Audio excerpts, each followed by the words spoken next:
Hello, everyone, and welcome to another edition of the Dentzel Domain on Red State Talk Radio. I am your host, Ed Dentzel. It's been a beautiful day here in Madeira Beach, Florida. Nice change from what was going on this past weekend into Monday.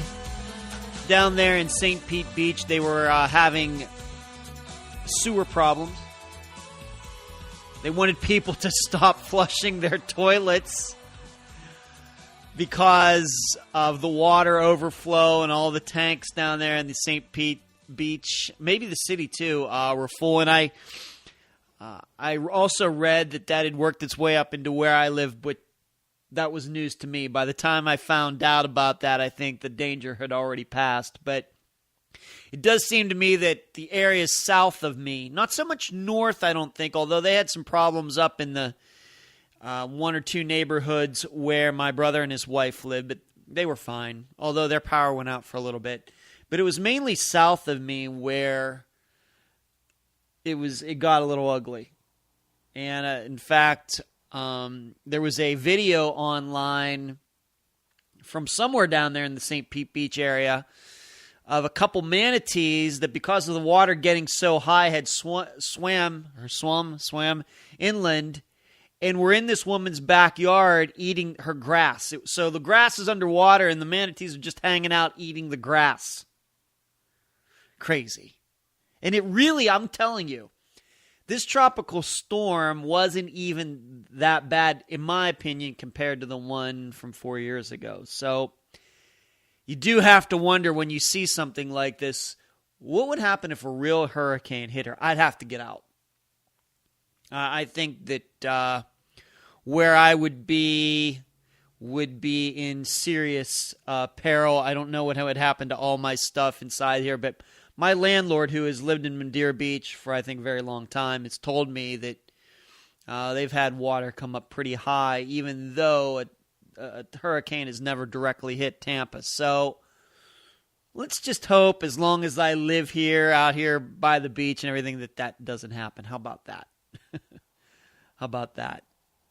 Although I do have to admit that once in a while, I wonder what would happen, for example, what happened in Japan and in Thailand, Indonesia, when those earthquakes hit offshore and those tsunamis came in and killed, in the Indian Ocean's case, hundreds of thousands of people.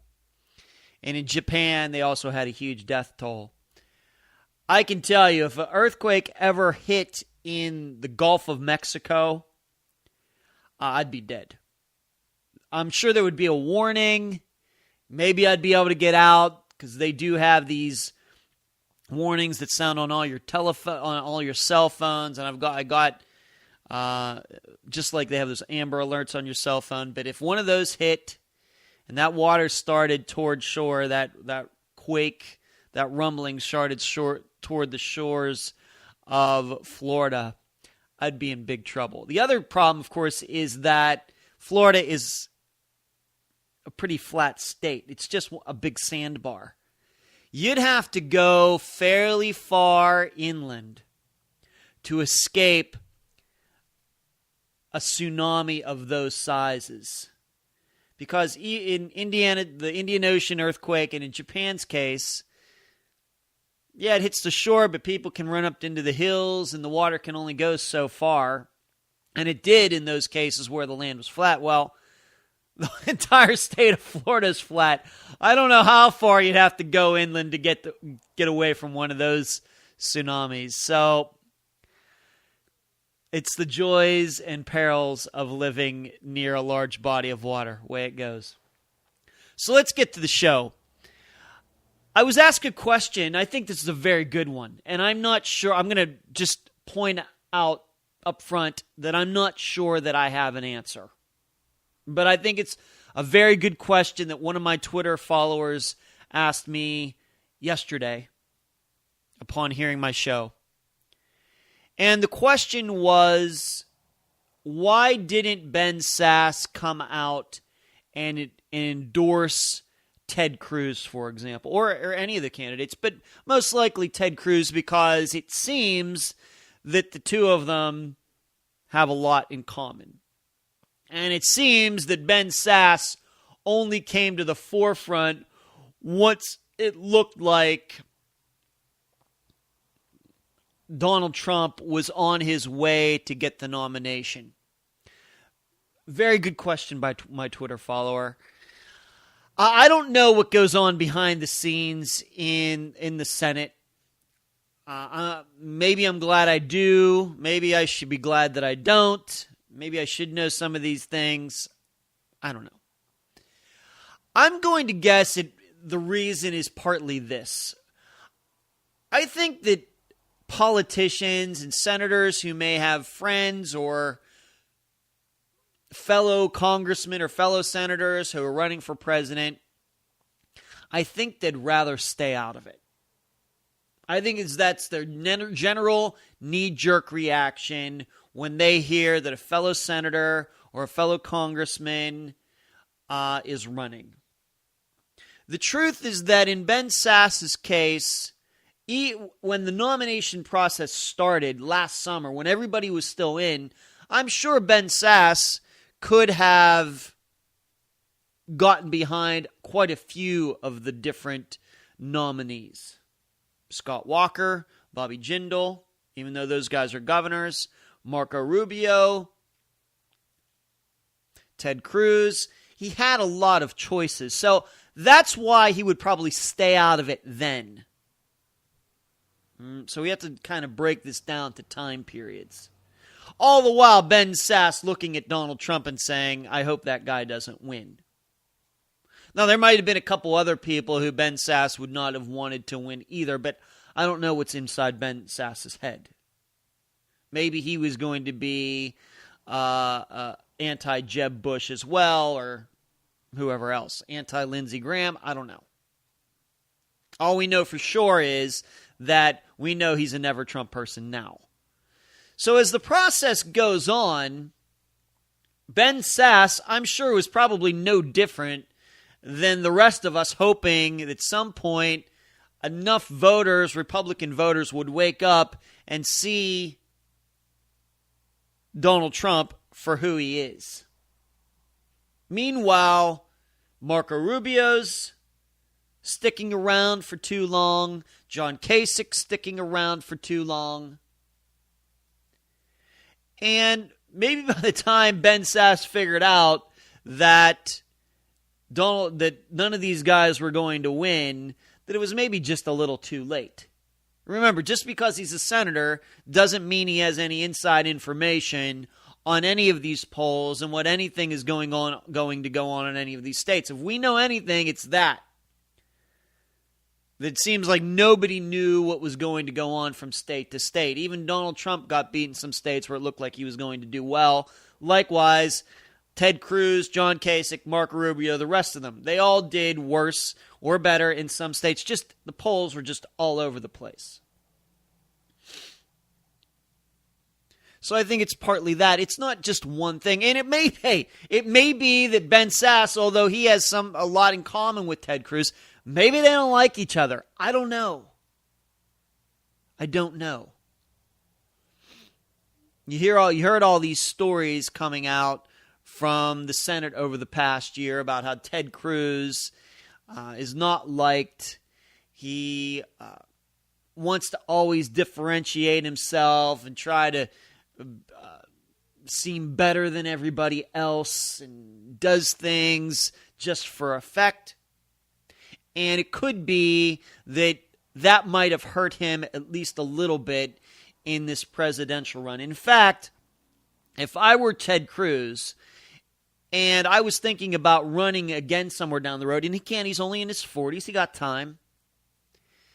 He needs to take a long look at that, whether it's true or not true. Only matters how people perceive you. And if there are a lot of people who agreed with Ted Cruz but thought, well, he just comes across as being a little fake, then he needs to work on that a little bit. I don't think that the way he acts was not something that endeared more people to him. And that should be not changing his principles or his values or the way he votes, but just his shtick. Just a shtick. And so there could be that regarding Ben Sasse and why he didn't come out and try to help Ted Cruz. There should also be noted something. There's one more point to all of this. I'm not sure that was going to help Ted Cruz anyway. Really. I don't know. It would have been nice, but I don't know how much that was going to really move the meter toward Ted Cruz. Heck, Ted Cruz, even to this day, is better known than Ben Sasse is. And in fact, that was the case even before Ted Cruz decided to run for president. Ben Sasse just got elected to the Senate in 2014, so he's kind of a new guy on the scene. Is he going to move the meter? I don't know. And it also could be, on top of everything else, maybe Ben Sasse at one point figured out that Ted Cruz, none of these guys were going to win, and didn't want to attach his wagon to a loser. There's lots of reasons. And just because I'm not going to hold it against Ben Sasse for him not coming out and endorsing Ted Cruz. I'm just not. The truth is, Ted Cruz needed to win this nomination on his own, and he couldn't do it. For whatever good reasons or whatever bad reasons, he couldn't do it. And if we're going to start holding things against other senators or other politicians who don't come out and endorse a guy who they seem to have a lot in common with, then we're going to be here a long time making a very, very long list. And we're going to be holding things against people. You just don't know what motivates people behind the scenes. You'd like to think that all these people would stay together and watch out for each other's backs. That's not the way it is. This isn't a sports team. The United States Senate and the House are not sports teams. They may see each other every day. They may work together. That doesn't mean they're a team. It's just a bunch of individuals trying to get over on each other. Now, the Republican Party is supposed to be a team, and the Democrat Party is supposed to be a team, but even that is somewhat complex. When a team wins, for example, my Penguins, listen to me, my Penguins, I am such a bandwagoner. The Pittsburgh Penguins, they're going to be playing tomorrow night for the Stanley Cup. If they win the Stanley Cup, every one of those players wins it, and they get to keep it for a while, and they get to swim with it, and they get to take it on vacations and do all sorts of crazy things with it. All right? And in fact, at one point, the Stanley Cup ended up at the bottom of Mario Lemieux's pool back in 2009 after the Penguins won it then. But elections are not like that for a party. The truth is, even if Barack Obama won in 2012, for example, you know what? A lot of Democrats lost. He won in 2008. Still, some Democrats lost, no matter how big of a margin he won by over John McCain. So even in that, it's hard to say that the parties are a team.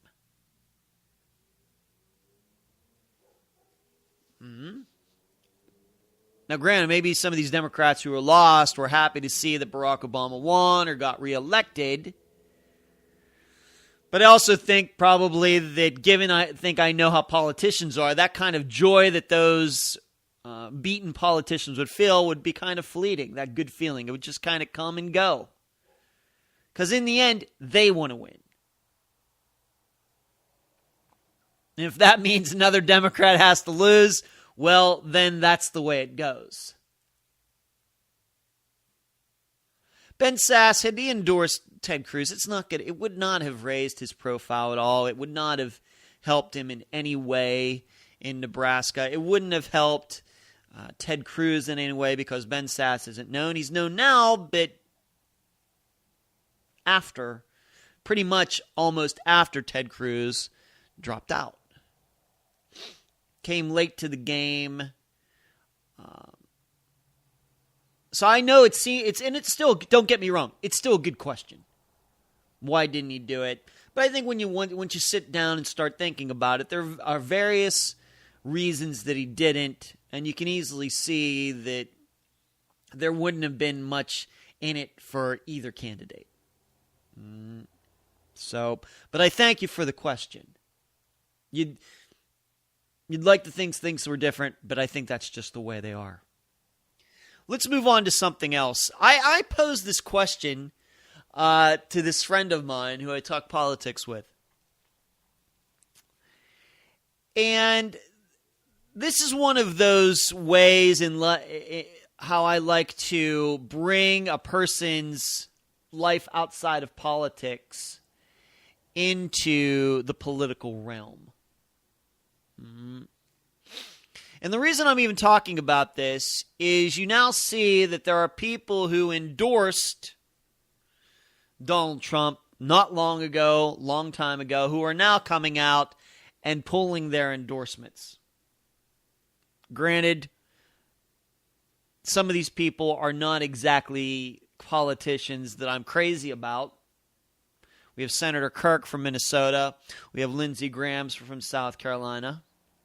Are two who endorsed Donald Trump. Of course, in Lindsey Graham's case, he took a while to do this, and then he did, and now he regrets it.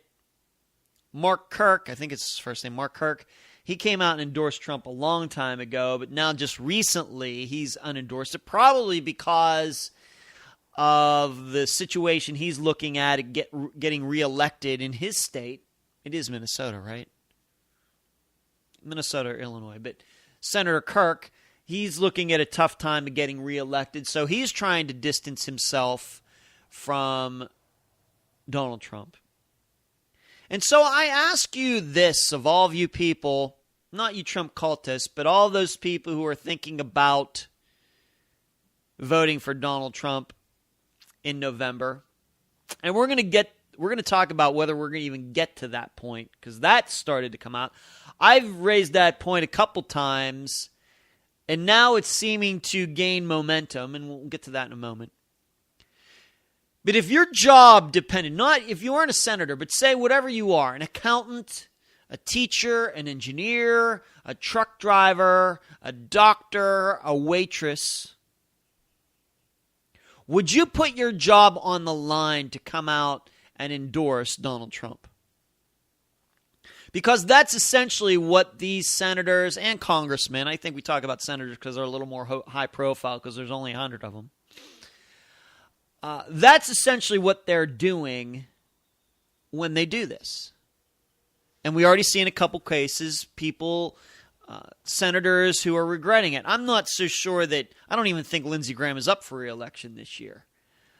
But they were endorsing him. Now they're pulling their endorsements back. And I expect this to continue, not on in a huge wave or anything, but you could actually get to a point where within the next 6 weeks or however long it is till the convention, you have more people unendorse Donald Trump than endorse him. Because he's not getting any better. It seems like he's getting worse. So I ask you, for all those people who want to go out of their way to vote for him, would you endorse him knowing that your job might be on the line if you did so? Now, I know that's not the case. Although it may be the case that the economy tanks, you may lose your job. But just on the mere fact of endorsing a candidate, a politician, would you do that? Probably not. And that's the situation that I posed to this friend of mine, of course. But then I said, what if you were a senator? Would you come out and endorse him? How would you handle? And I emailed him some of this before I started the show, so I haven't seen some of his answers. But it's a tough question. Of course, as you know, if it were me, I wouldn't endorse him. I'm not even going to vote for him. I'm not even in the Republican Party anymore. Of course, I wouldn't. But it would probably you'd be amazed maybe at how many people would. And they wouldn't see any problem with endorsing Donald Trump and then from now until November contorting themselves to try to go along with this. And Donald Trump is not making it easy on them, and probably on purpose. But, these politicians who have come out and endorsed Donald Trump, they should have seen what they were getting into.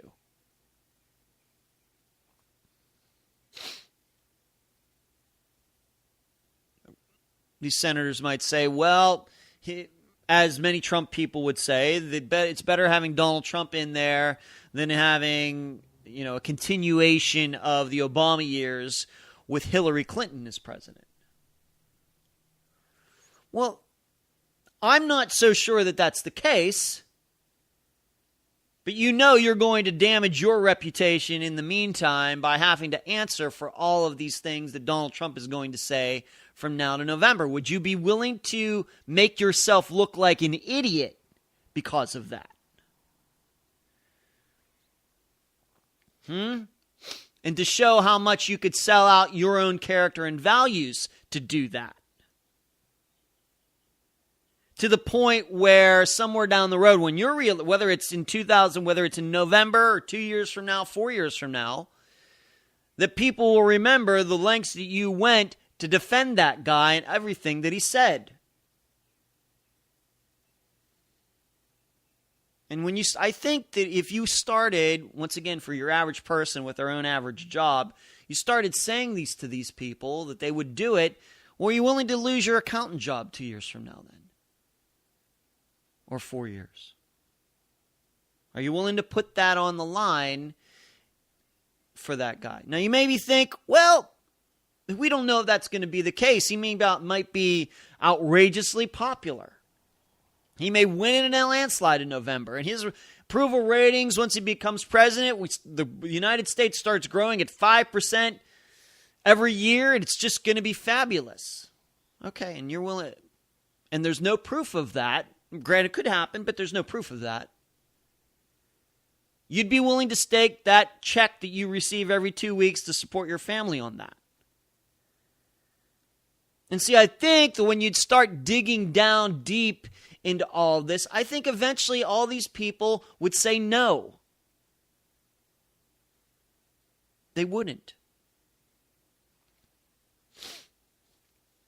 And I think somewhere in there you find out that how shallow this all is.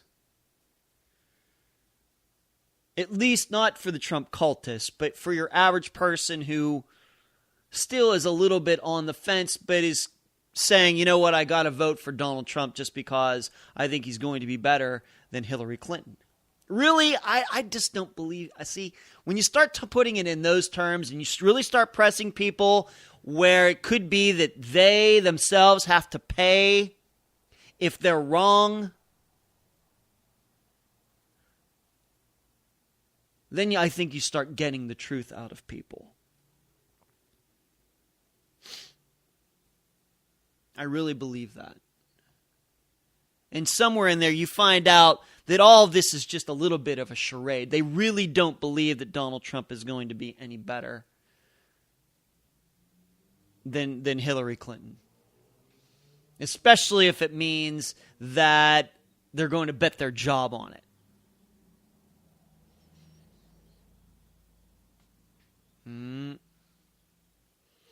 So I think it's just an interesting theoretical. I don't have any friends that are United States senators, or there's going to be no situation where people, that could happen, although economically it could happen. Some of these people could lose their jobs if our next president sucks, but we know the president doesn't control the economy so much in that he has buttons to make it go and to stop it. It's just legislation through the Congress that the president signs. And we know the damage that Obamacare has done so far to the healthcare industry, all the costs going up. More at a local level, we know, for example, in Washington, D.C., with the raising of the minimum wage, a lot of people losing their jobs. The local economy gets hurt by that.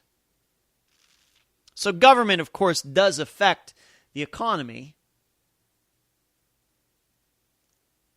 but it's a little bit more complex than just one guy or one woman who gets elected to be president of the United States.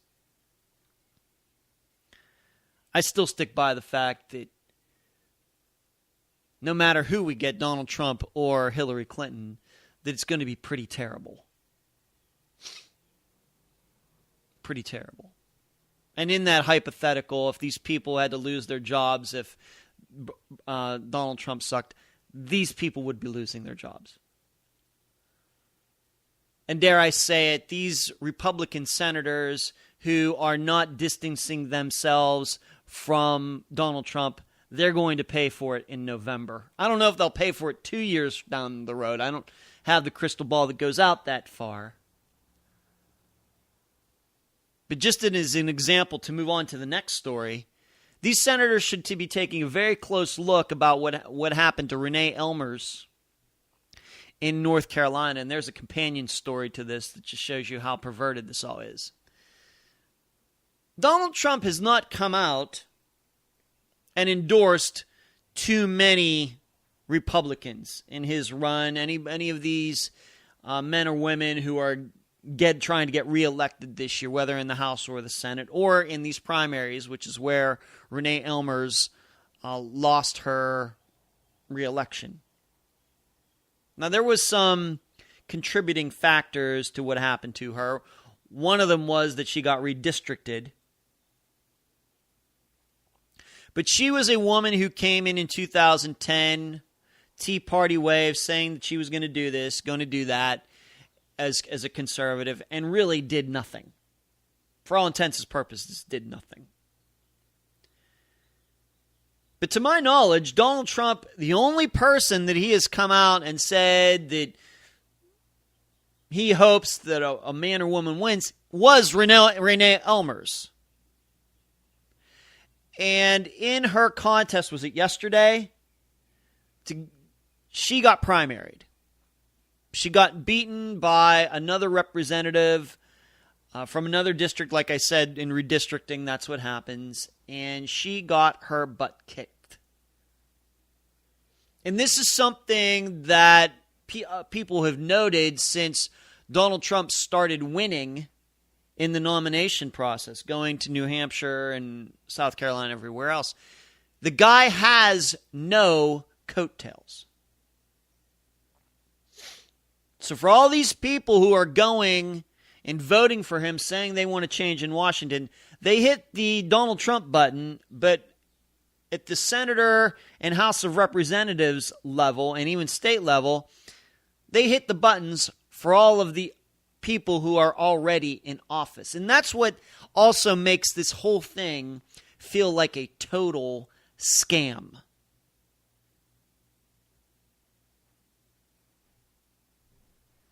Total scam. Anybody with a brain could figure out that if people want something new, I hate to use that word change, since our current president seemingly patented the word and copywrote it. But for people who say they want somebody that's going to go into Washington, they want Washington to change, they sure hell are bent on putting the same people in office at the congressional level, in the legislative branch. Except for Renee Ellmers, who just happens to be somebody that Donald Trump said he wanted her to go back to Congress. Now, should also note that Renee Ellmers, although she ran as a conservative Republican Tea Party member, she did not govern like one. And in fact, she governed the opposite of a conservative so badly, or so well, however you want to look at it, is that a couple years ago, you might even remember this. This was before I was on Red State Talk Radio. Maybe not. Maybe it was after. I'll have to check. She was on Laura Ingram's show, and they had, and I remember listening to it, they had a knockdown, drag-out fight between the two of them. And it had to do with some abortion legislation that Renee Ellmers ended up dismissing, not voting for, and in essence, giving liberals and pro death, pro-kill babies people a win. And they got into a fight about that. I want to leave you with that because I have to take a break. But we're going to come back to that after the break. You've been listening to the Dentzel Domain on Red State Talk Radio. The voice of American conservatism. WRS Digital, Red State Talk Radio. And we're back at the Dentzel Domain on Red State Talk Radio. I want to continue kind of going from one little story into another story. There's not a fine line between each story today. It's just funny how one thing leads to another. I was talking about Renee Ellmers, now, soon to be former representative from North Carolina. And going back to, I believe it was 2014, when she and Laura Ingraham got into a argument on Laura's show. And like I said, it was sometime in 2014. Maybe it was March. I don't know. But it was a knockdown, drag-out one, and it didn't just end with the phone call. After it, Renee Ellmers chose to go out and say even more bad things about Laura Ingraham. Now, this is all fascinating to me, as you can imagine, especially if you've been paying attention to politics for the last year. That you know that Laura Ingraham was one of the first prominent conservative media leaders who came out in support of Donald Trump. Now, you should also know that she has been a friend of Donald Trump's for years. I can remember listening to her when I lived in Las Vegas, which would have been 2010, of him coming on her show and talking. I don't remember the topics. I don't remember anything about that, but I just remember him being on her show and the two of them getting along very well. So they've been friends for a long time. And then she comes out and supports him, has supported him, continues to defend him to this day for all of these crazy things that he says. Then Donald Trump endorses a woman who called Laura Ingraham all these names on their show a couple years ago. On Laura's show a couple years ago. I wonder how Laura Ingraham was feeling about that when that happened. I wonder what she was thinking. And I point out once again, Donald Trump has not gone out of his way to endorse too many politicians this election season. At least not yet. Maybe he will, but so far, not that many. And he just happens to pick one that was on Laura Ingraham's show that got into a shouting match with her, and then the representative went on to Politico and other places to trash Laura Ingraham. That's funny. But this is kind of the modus operandi of Donald Trump, isn't it? He has no problems talking badly about people who support him, about stabbing in the back. Look what he did so many times to Ben Carson, among others.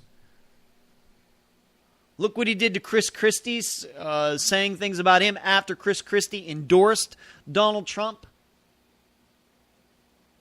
And now he goes out of way to lend support to a woman who opposed one of Donald Trump's most ardent, strident, strong conservative supporters in Laura Ingraham.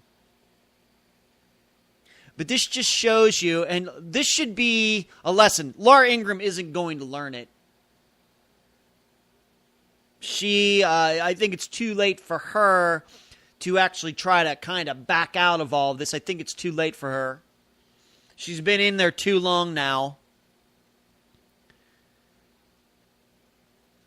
But hopefully she pays for what she has done over the last year. Hopefully she sees the mistake in her ways at some point. If this wouldn't wake her up, I don't know what would.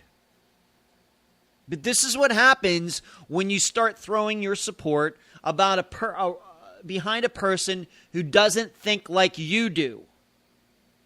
They can be friends all they want. Can't do anything about that. But in the realm of politics, it's different. And this is the reason that you now have Newt Gingrich and some of these other people contorting themselves to try to explain why they endorsed Donald Trump, but then try to tell him in the same breath, you need to change your ways. Like Mitch McConnell. What did he say? You need to straighten up, or you need to get on message. Hey, Mitch, this is Donald Trump's message. This is his message. You either like it or you don't. Don't expect him to change it for you, especially since he has been criticizing you for the last year.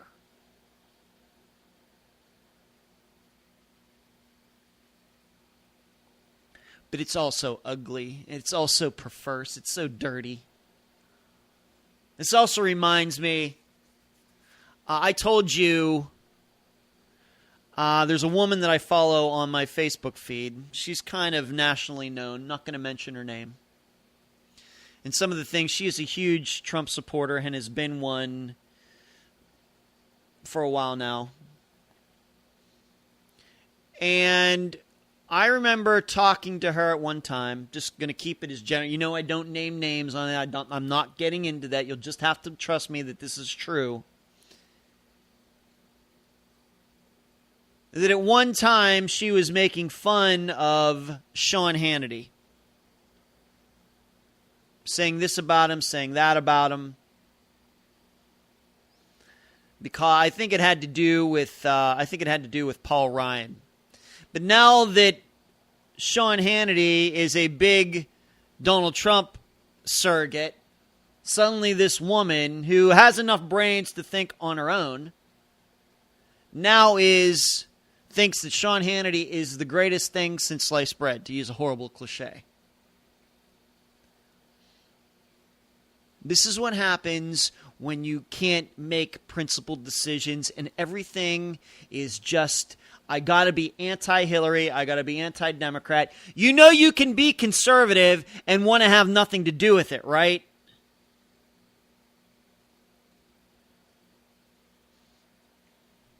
You know when you're just against something. And the bad part about all of this is liberals have been saying this about us for a while now. Well, we just are the party of no, the ideology of no. We don't stand for anything. It's just no to everything. Well, you know what? We are certainly proving it now, aren't we? We're certainly proving it by saying, do anybody but Hillary. No, no, no, no, no. Just no principles at all. It's just no. Not standing on principles, just standing on the anti of something. There's like, I think of Star Trek. There's gravity, and then there's anti-gravity.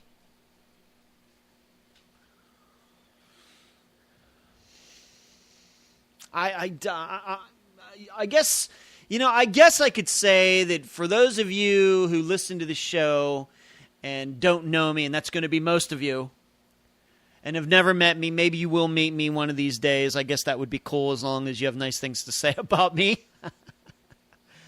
You're kind of learning who I am through all of this. I guess you are. And I think that's the reason that I feel very comfortable talking about this topic and why it was not such a problem for me to get on the Never Trump train very early. As soon as I heard it, I was like, yep, I'm one of those. And as I was telling this friend of mine, that the reason I think that maybe he and I differ on this, even though we've been good friends for 25 years, is that, you know what? I'm kind of to use the title of a song off of Iron Maiden's most recent album, The Book of Souls. There's a song called Death or Glory. Meaning you're either going for 100% living by your values, going for something, or throwing everything you can at it to be successful, or you're just going to die broken on the street. And I've discovered over my life that I'm a little bit of a death or glory type of person.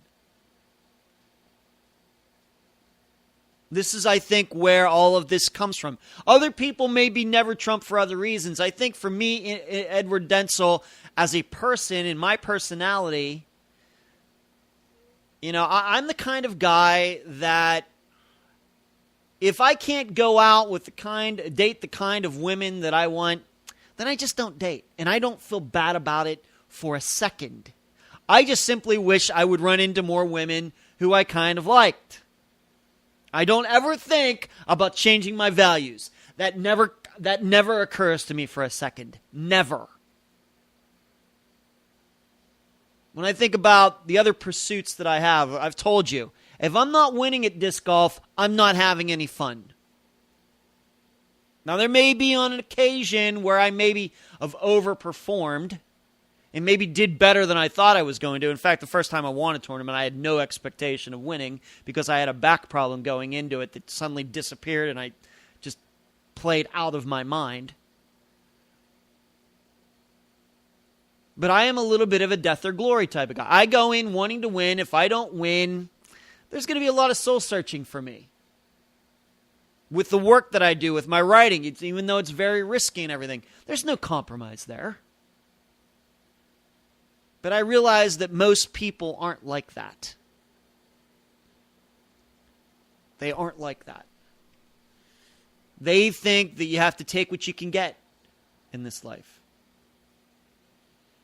And so that's why I think that a lot of people, you know what? That's one of the reasons, in my opinion, you do have a divorce rate that's through the roof. A lot of people marrying people, men and women, gay relationships, straight relationships. I don't care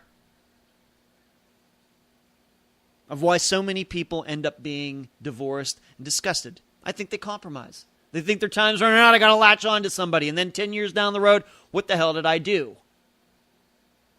Well, you never have to worry about that if you just stick to what you want. Now, you may not get it. Can you live with that? See, I've decided I can live with that. I can live with whatever is going to happen in November. I just don't want to have anything to do with it. And once you start thinking that way, it's a little funny how much freer life becomes. Just going to live my principles, going to live my values, going to give it all I got. I'm not going to compromise. Most people think you can't find happiness in that. I'm here to tell you you're wrong. And I think that's being reflected in what goes on. I would have to say that if you were to break down the Never Trump people like Ben Shapiro and the people at Red State, they are a little bit of the death or glory type of people. And the types of people who are compromising and saying, got to take Donald Trump because he's the lesser of two evils, they are the compromise type of people. And I'm sure they do those things all over the rest of their lives.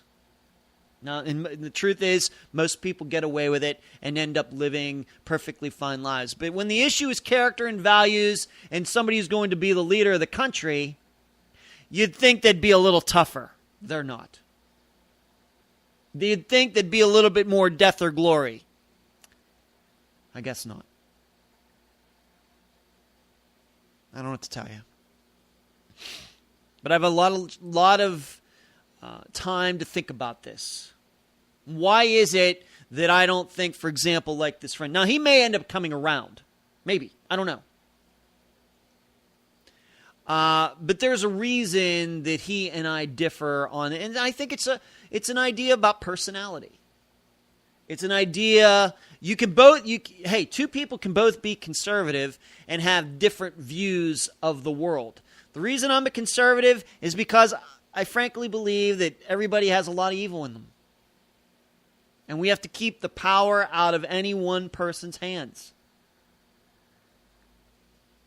Other people, conservatives, I believe in the 7 deadly sins that people have and how they'll use it to enslave other people. I believe in that.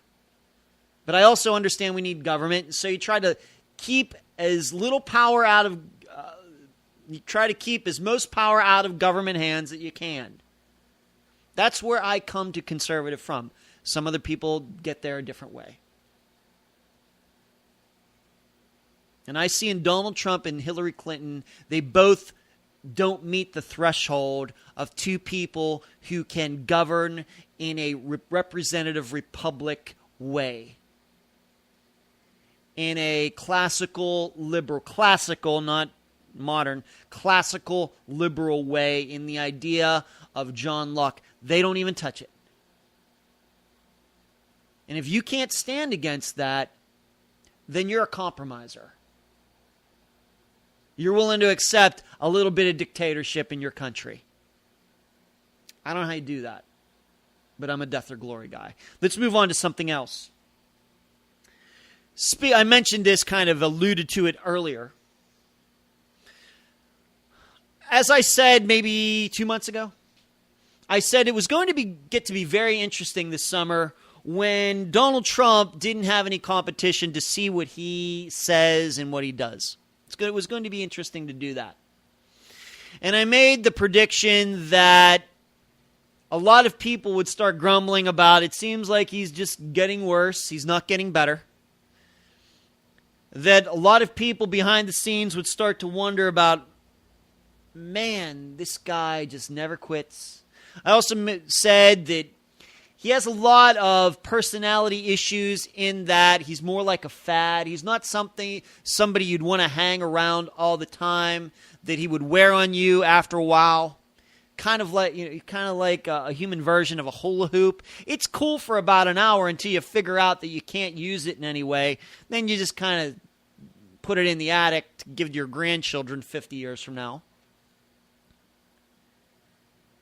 Well, has started to at least gain a little momentum, and it's being helped along by recent polls that show that, if you want to believe them, that Donald Trump would get a shellacking in November. Shellacking. Love that word. Most recent poll, I think it was at Reuters.com, but I don't know if Reuters did it. Hillary Clinton, 44%, Trump, 35%, 21% of people wanting to choose somebody else. And Hugh Hewitt, among others, have come out and said maybe these delegates who are beholden to Donald Trump in that first vote, maybe they need to start rethinking their position. In fact, maybe the Republican Party needs to start thinking about rewriting the rules so these delegates can do whatever they want on that first ballot. And you may find out that these delegates go for Donald Trump anyway. Now, I realize that it would be a disaster.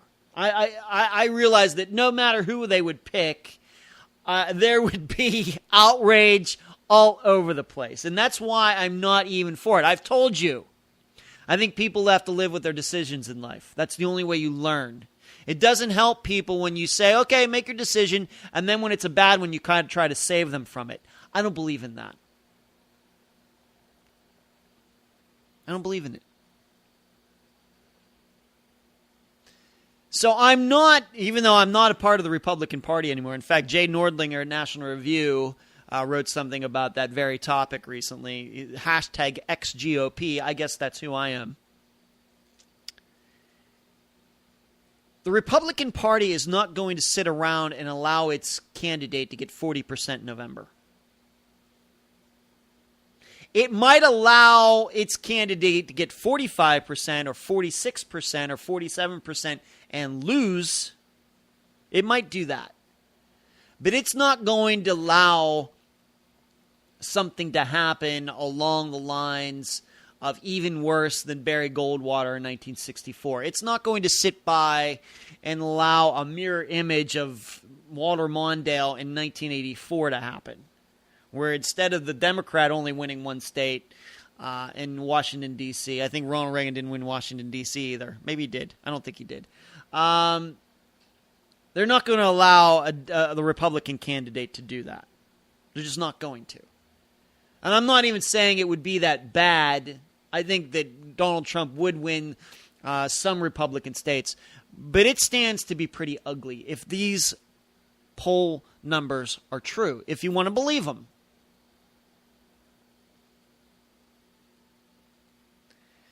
Because See, there's a difference between losing and losing on principle. And I think that the Republican Party is finally figuring that the people who run it, some people would call that the establishment. And I don't care about these Trump supporters who are deluded that they think that Donald Trump's going to win in a landslide. That might not even happen even if Hillary Clinton gets indicted. What if she would get indicted and still win in a landslide? What would that say about our country? I have to think about that.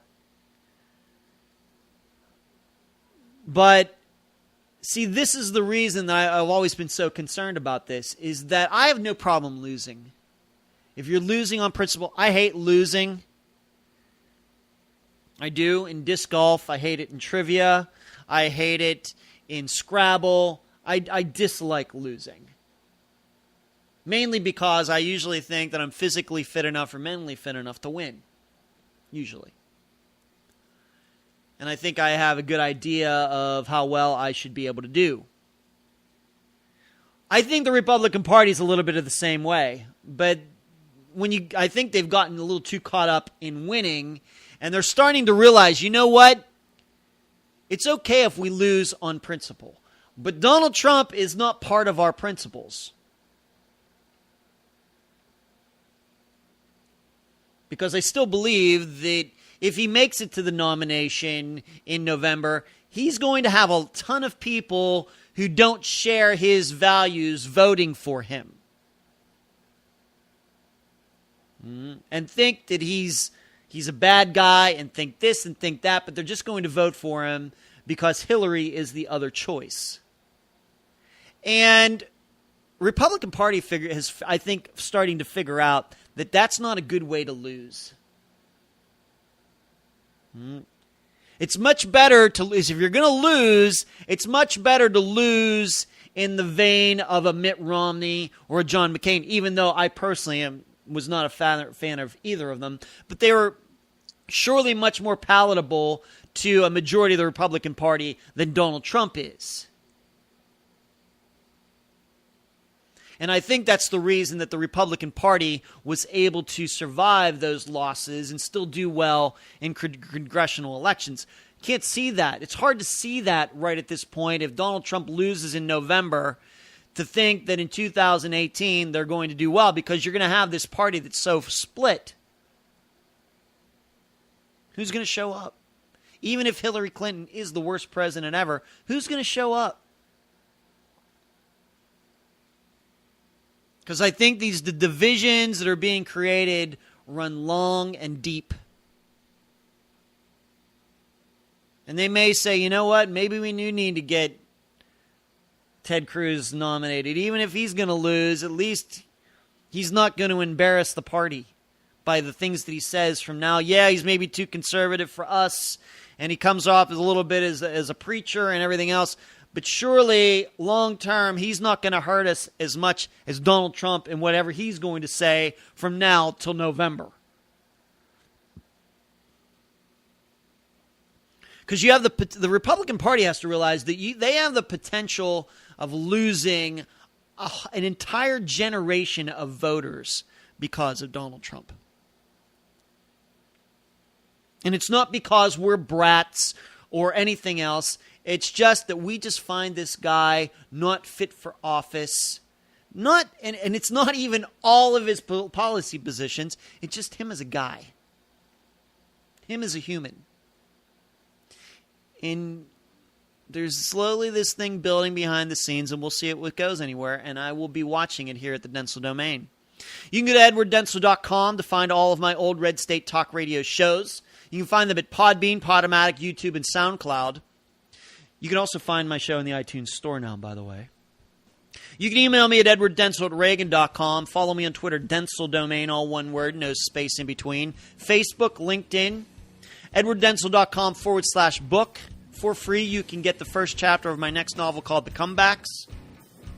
You can also find my other show, America's Missing Podcast, with my co-host Melissa Bridges. Hoping to get her into her new place so we can start those shows again, because I'm very excited about that too. You've been listening to the Dentzel Domain on Red State Talk Radio. Good night.